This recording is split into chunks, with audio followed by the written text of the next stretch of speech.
The Doge deception. Why it was never about the money segment 1, the $2 trillion distraction on the surface. The Department of Government Efficiency, or DOGE, is a dream for the fiscally conservative. The pitch is simple. The government is bloated, inefficient, and wasteful. We're going to cut $2 trillion, trim the fat, and run the country like a lean startup. But if you look at the math, that $2 trillion figure is, well, it's a fantasy. Most of the federal budget is locked in Social Security, Medicare, and defense. Unless you're planning on gutting the military or leaving grandma without a check, you aren't finding $2 trillion in office supplies and redundant apps. So, if the math doesn't add up, why the theatrics? Because DOGE isn't an accounting project. It's a personnel project. Its real purpose isn't to save tax dollars. It's to rid the government of defectors, segment 2, the deep state, as institutional friction. To understand DOGE, you have to understand the concept of institutional friction. For a populist leader or a disruptive CEO, the biggest enemy isn't the opposing party, it's the career bureaucrat. These are the people who stay in their jobs, regardless of who is in the White House. They are the scientists at the EPA, the lawyers at the DOJ, and the analysts at the Treasury.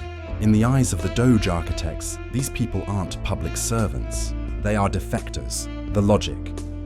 If you are a career employee who prioritizes departmental precedent or legal guardrails over the direct orders of the executive, you are a bug in the system.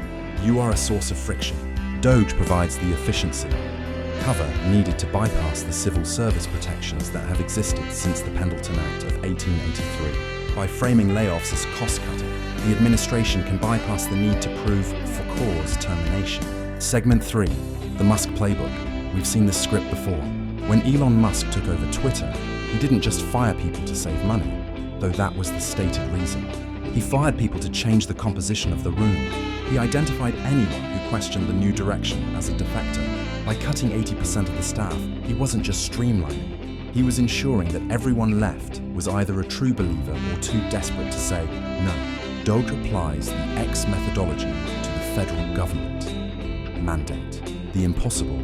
Set a goal so extreme, like 2T in cuts, that it requires breaking traditional rules. Identify resistance. Anyone who says that's not legal, or that's not how the agency works, is labeled as the swamp. The Great Purge.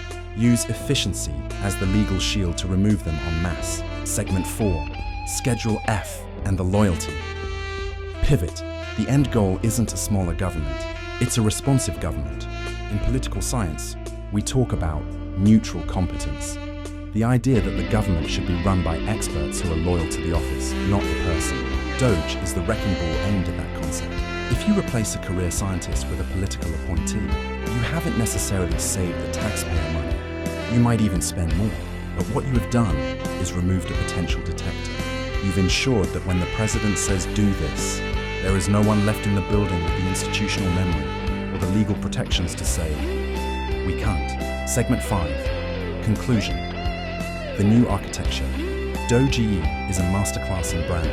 It takes a boring technical process, the dismantling of the administrative state, and wraps it in a meme. It makes the destruction of institutional checks look like a common-sense business move. Don't watch the budget clock. Watch the exit interviews. The success of DOGE won't be measured in the dollars returned to your pocket, but in the number of dissenting voices removed from the halls of power. Because in the new version of the American government, efficiency doesn't mean cheap, it means unopposed. If you found this breakdown helpful, consider subscribing.